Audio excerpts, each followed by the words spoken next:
Islam. Ito ang pangalawang pinakamalaking relihiyon sa buong mundo.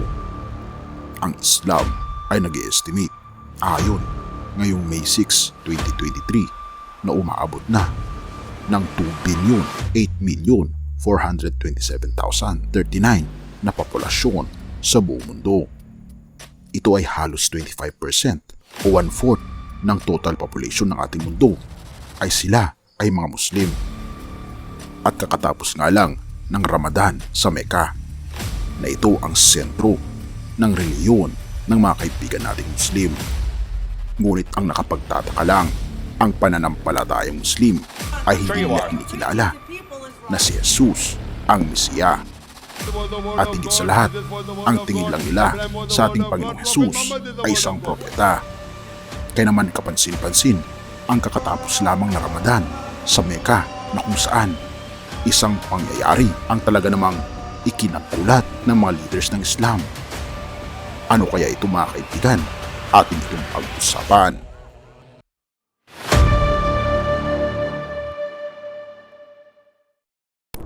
Ang Ramadan, ito ay nangyayari tuwing ika-9 na buwan sa Islamic calendar, kung saan ang buong Muslim world ay isang buwan silang nagfa-fasting, isang buwan silang nananalangin, nagre-refleksyon, at marami pang iba.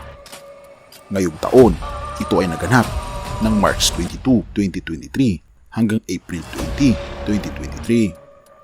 Ngunit kapansin-pansin mga kaibigan, sa araw na kung saan matatapos na ang Ramadan, ito ang nangyari sa Mecca. Isang prophetic sign ang nangyari sa kanila. At nangyari pa sa pinaka-holy site ng mga Muslim na matatagpuan sa Mecca na located sa probinsya ng Hejaz sa Western Saudi Arabia. Ang Islam ay sinasabi nila na ito daw ay itinatag ni Abraham at ang kanilang propeta ay walang iba kundi si Muhammad. Ngunit mayroong kontrobersi ito sapagkat si Muhammad daw ay inampun ng mga pari na kung saan ang mga kaparian daw ang nagtatag ng Muslim. Atin itong tatalakayin sa mga susunod na content. Ngunit balik tayo sa ating pag-uusap ngayon mga kaibigan. Ito ang tinatawag na pre-Islamic shrine kung saan makikita natin ang itim na square sa gitna nito na kung saan kung sila ay mananalangin, kailangan nilang humarap dito na sumisimbolo raw na sila ay nag-o-honor sa Diyos. Ang itim na box na ito ay hindi lamang box mga kaibigan, kundi ito ay isang bato. At may controversy sa pagkakataong ito dahil ang nagpatayo raw nito ay si Abraham. Ang iba naman sinasabi nila na ito raw ay pinatayo ni Muhammad. Ngunit hanggang ngayon ay under debate pa rin kung sino nga ba ang naglagay ng batong ito. At kung ating mapapansin mga kaibigan, makikita natin na tinagsa ng insekto ang Mecca sa araw na matatapos na ang Ramadan, na kung saan halo-halo ng mga insekto katulad na lamang ng bugs, locust at marami pang iba ang nagkalat sa buong Mecca. Ang tanong ay, bakit kaya ito nangyari mga kaibigan? Kapansin-pansin kasi mga kaibigan na sa lumang tipan, maaalala natin sa kwento ni Moses, nagpapadala ang ating Panginoon ng mga insekto upang i-warning ang isang syudad o isang nasyon na sila ay magbago at tumalikod sa kanilang mga kasalanan.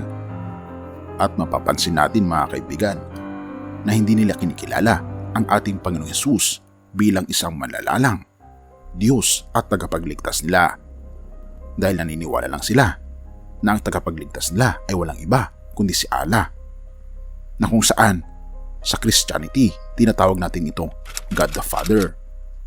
Ngunit hindi nila kinikilala ang God the Son. Kaya naman kapansin-pansin mga kaibigan na tila baga ito ay isang babala sa Muslim world, na kung saan instead na blessings ang kanilang natanggap ay isang curse ang kanilang natanggap. At kung ating makikita mga kaibigan na binabanggit sa banal na kasulatan sa unang Juan 2 verse 22, sino ang sinungaling kundi ang tumatanggi na si Jesus ay siyang Kristo? Ito ang Antikristo. Sa makatuwid ay ang tumatanggi sa Ama at sa Anak. Kapansin-pansin mga kaibigan, na ang mga relihiyon na hindi kinikilala ang ating Panginoong Hesukristo na siya ang tagapagligtas at Diyos ay tinatawag silang Antikristo ayon na rin sa binabanggit ng unang Juan dahil hindi nila kinikilala si Kristo sa kanilang buhay. Hindi naman masama mga kaibigan na tayo manampalataya, ngunit ang masama lang kung tatanggalin natin si Hesukristo bilang daan ng kaligtasan natin. Dahil binabanggit sa banal na kasulatan, ako ang buhay, ang kaligtasan at ang daan. Mapapansin natin mga kaibigan na si Jesus ang kaligtasan ng buong sangkatauhan. Ngunit kung siya ay tatanggalin natin sa ating buhay, mawawala rin mga kaibigan ang ating kaligtasan. Kaya naman ito ay isang babala sa Muslim nation na nawa ay makilala natin si Kristo bilang ating tagapagligtas dahil siya lamang ang daan patungo sa langit na bayan at patungo sa buhay na walang hanggan. Kaya naman binabanggit mga kaibigan sa 1:8 verse 32, at malalaman mo ang katotohanan at ang katotohanan ay ang magpapalaya sa inyo. Purihin ang ating Panginoong Diyos at salamat kaibigan sa iyong panonood. Tayo manalangin. Ama naming banal makapangyarihan naming Diyos, tunay nga Panginoon, ikaw ang Diyos at manlalalang. At higit sa lahat Panginoon, ang katangi-tangi mong regalo na walang iba, kundi ang aming Panginoong Hesukristo, ay siya po ang pinakadakila sa lahat. Siya po ang aming tagapagligtas, ang aming Ama na tunay na nagmamahal po sa amin. Salamat Panginoon dahil ibinigay niyo po siya na iyo pong bugtong na anak upang kami Panginoon ay magkaroon ng pagkakataon ng buhay na walang hanggan. Tulungan kami Panginoon na mas makilala pa ang aming Panginoong Hesukristo sa aming buhay at gabayan kami Panginoon patungo sa kaligtasan at sa tunay na kaligayahan. Purihin ka o aming Panginoong Diyos at patawarin po kami sa lahat ng aming pagkukulang at pagkakasala sa pangalan ni Jesus. Amen.